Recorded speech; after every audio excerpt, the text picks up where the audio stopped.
Salam, selamat pagi Bapak, Ibu, Saudara, keluarga kerajaan sorga.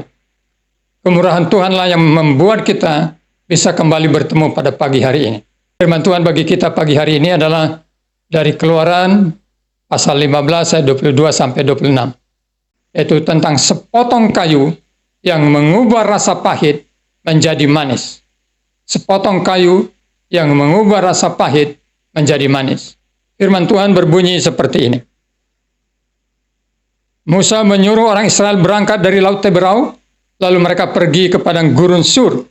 3 hari lamanya mereka berjalan di padang gurun itu dengan tidak mendapat air. Sampailah mereka ke Mara, tetapi mereka tidak dapat meminum air yang di Mara itu, karena pahit rasanya. Itulah sebabnya dinamai orang tempat itu Mara. Jadi sesudah mereka mengalami kemenangan yang luar biasa oleh kekuatan Tuhan, mujizat Tuhan, sehingga mereka menyeberang di Laut Teberau dan orang Mesir itu dibinasakan.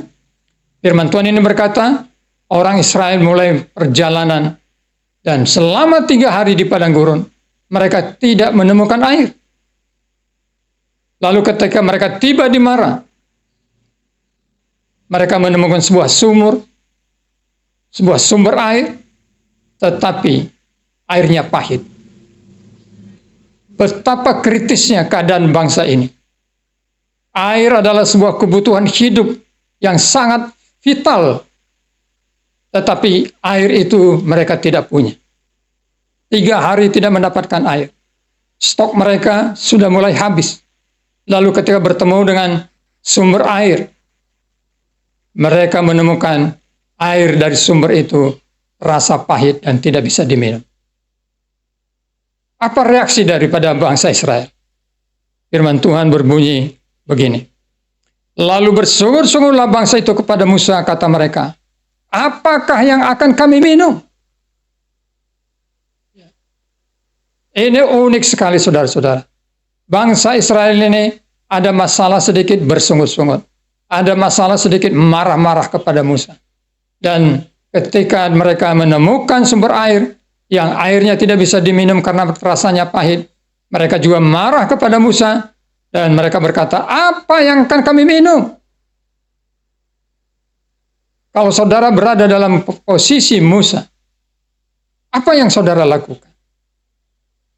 Musa juga tidak tahu apa yang harus dia lakukan.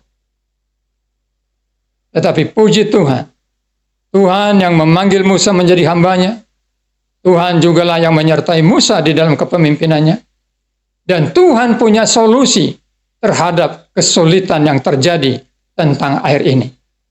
Firman Tuhan berbunyi begini. Musa berseru-seru kepada Tuhan, dan Tuhan menunjukkan kepadanya sepotong kayu. Musa melemparkan kayu itu ke dalam air, lalu air itu menjadi manis.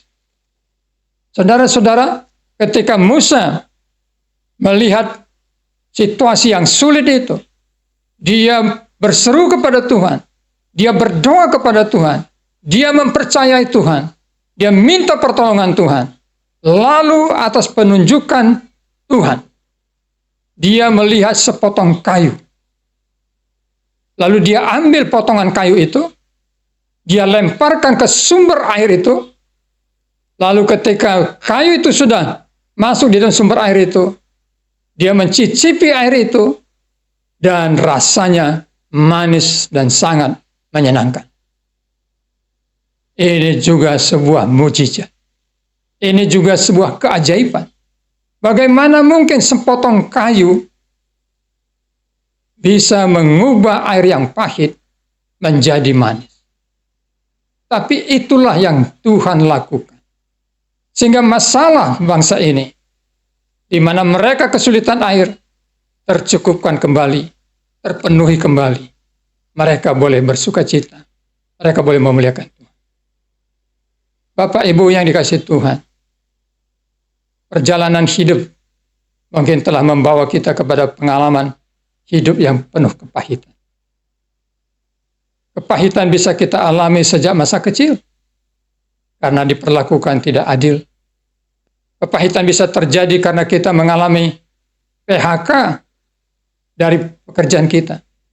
Kepahitan hidup bisa terjadi dalam hidup kita ketika terjadi perpisahan dengan orang yang kita cintai. Apakah karena dia mati, ataukah bercerai dalam pernikahan. Kepahitan bisa terjadi dari mana saja. Dan hidup dalam kepahitan itu menyakitkan. Tapi puji Tuhan, ada sepotong kayu yang telah diubah menjadi salib. Dan di potongan kayu yang diubah jadi salib itu, tergantung satu pribadi, yaitu Yesus Kristus Tuhan. Dia disalibkan untuk mengubah hidup kita yang pahit menjadi manis. Itulah yang dialami oleh wanita Samaria. Pengalaman hidupnya yang pahit, ketika bertemu dengan Yesus, berubah menjadi pengalaman hidup yang bersukacita. Wanita Samaria itu dibebaskan dari kepahitannya dan mulai menjalani hidup di dalam sukacita dan kebahagiaan. Itu juga yang dialami oleh Lewi, pemungut cukai. Hidupnya yang pahit karena dihinakan sebagai seorang pengkhianat, dihinakan sebagai orang yang memeras. Hidupnya berubah. Sehingga ketika Yesus masuk ke rumahnya, dia berkata, separuh dari kekayaanku ini kujual dan kubagikan bagi orang miskin. Dan kalau ada orang yang telah kuperas, akan kuganti 3 kali lipat.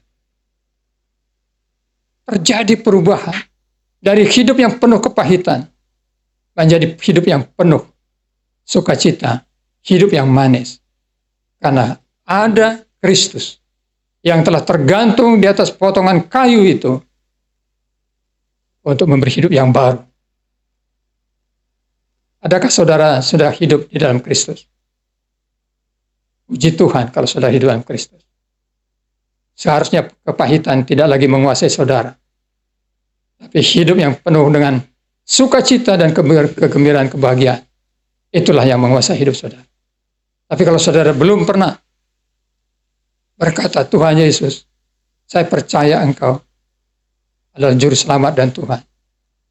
Aku hidup dalam kepahitan selama ini. Ubahlah hidupku menjadi manis. Ubahlah hidupku bebas dari kepahitan. Berdoalah, Dia akan menghampirimu. Dia mau mendengar doamu. Dia mau mengubah hidupmu yang pahit menjadi manis. Tuhan berkati. Keluarga kerajaan sorga, mari kita jalani hidup kita bebas dari kepahitan, karena kita sudah dibebaskan oleh Kristus melalui kematiannya di atas kayu salib. Dan dia dikuburkan. Namun pada hari yang ketiga, dia bangkit kembali untuk memberi hidup yang baru bagi kita. Hidup yang tanpa kepahitan. Terpujilah nama Tuhan Yesus.